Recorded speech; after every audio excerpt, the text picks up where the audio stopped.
me falo Vinícius e hoje estou no tutorial ensinando como jogar Minecraft online sem jamás, tá bom? Bom, primeiro vocês vão entrar em mundo, vão entrar no Minecraft, bosta. Vocês vêm aqui, ó, aí vem aberto para não, aí aqui, ó, todo mundo para não, configurações para outros jogadores.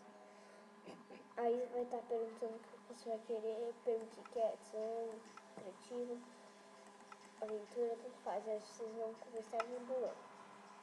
Depois, vocês vão falar para o seu amigo e no meu principal, multiplayer. Aí vocês vão passar o seed, né? Esse negócio que vai mostrar aqui, ó. Quer ver? Aí, ó.